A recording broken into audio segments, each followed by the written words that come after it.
नमस्कार।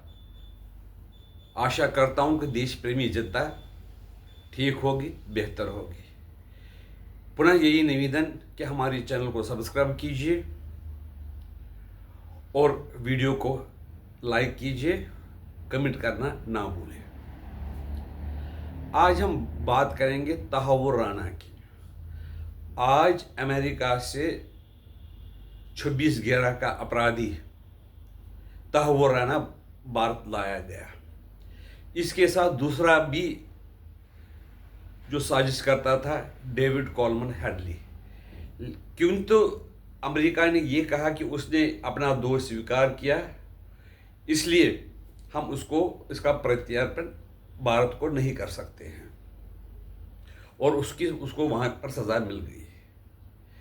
लेकिन जो तहव्वुर राना था, उसका भी ये जो क्राइम है साबित हो गया है, और कोविड के दौरान उसको रिलीज किया गया कि कोविड में जो कंजेशन वगैरह, कोविड के खतरे के कारण उसको जेल से छोड़ा गया। 20 जून 2020 को भारत ने प्रत्यर्पण संधि जो अमेरिका के साथ हुई थी, उसके अंतर्गत तहव्वुर राना की डिमांड की। ये वहाँ के डिस्ट्रिक्ट कोर्ट में मामला गया, फिर उसके सुपीरियर कोर्ट के पास मामला गया, फाइनली सुप्रीम कोर्ट में मामला गया। तो तहव्वुर राना की जो अपील थी वो रद्द कर दी गई। कोर्ट ने कहा कि इसने हिंदुस्तान में क्राइम किया है, तो हिंदुस्तान उसको भेजा जाना चाहिए।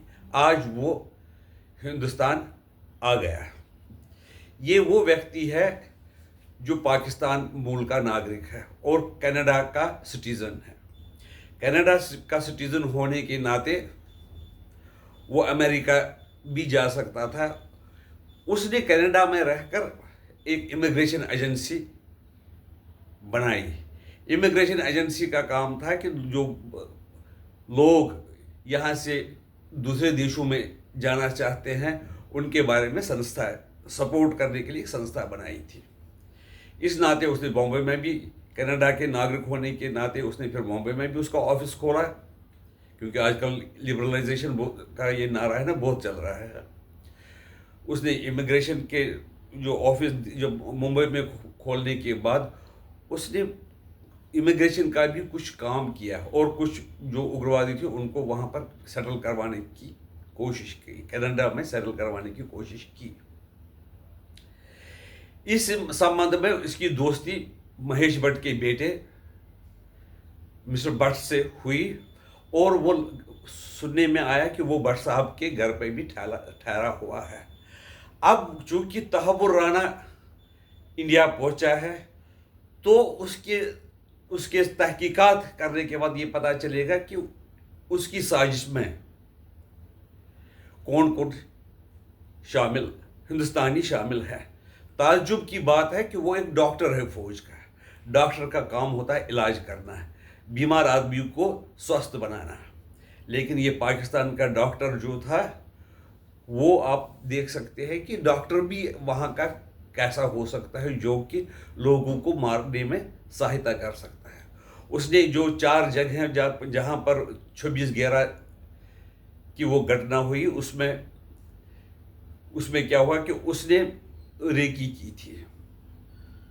ताज होटल भी उसमें था, यहूदियों का एक वो जो उनका पूजा स्थल था वो भी था। और वो उन दिनों जब धमाके हुए, ये दिखाने के लिए कि मैं उसमें शामिल नहीं हूँ, वो परिवार सहित भारत में ही रहा। लेकिन उसके बाद वो कनाडा वापस चला गया। फिर तहकीकात में पता चला कि ये आदमी मास्टरमाइंड है। मास्टरमाइंड तो वैसे आईएसआई है, आईएसआई के कहने पर ही इसने ये कार्रवाई की।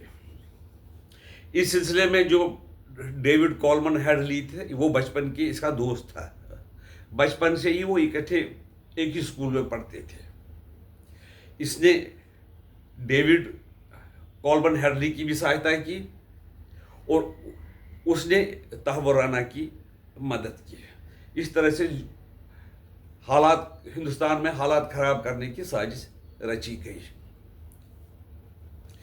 कहने का मतलब है, जो पाकिस्तान स्टेट है, आईएसआई है, उनको मानवता से कुछ लेना देना नहीं है। वो यही चाहते हैं कि मारकाट हो और वहाँ के जो शासक है वो वहाँ पर हुकूमत करते रहे। इस सिलसिले में आपको ये बताना चाहता हूँ, जो एक्सट्रेडिशन ट्रीटी है, प्रत्यार्पण की जो ट्रीटी है, वो और भी कई देशों के साथ भारत की है। सुनने में आया कि 48 देशों के साथ इंडिया ने ये ट्रीटी साइन की हुई है। इस ट्रीटी से खाली वही नहीं आए, तहव्वुर राना ही नहीं आए, और भी कुछ लोग जो भारत लाए गए, जिसमें छोटा शकील नहीं, छोटा राजन, क्रिश्चियन मिशेल और अब ये तहव्वुर राना।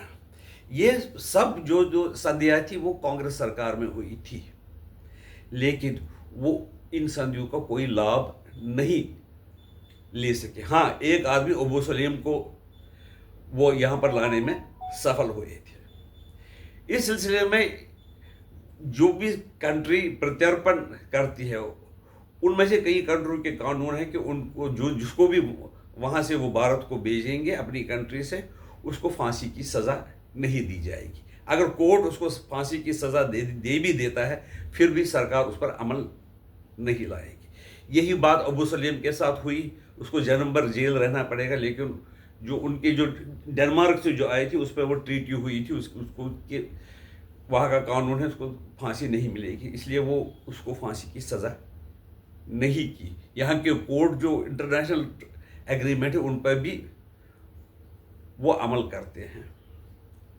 लेकिन देखना है कि कांग्रेस ऐसे संधियों का फायदा क्यों नहीं उठा पाई।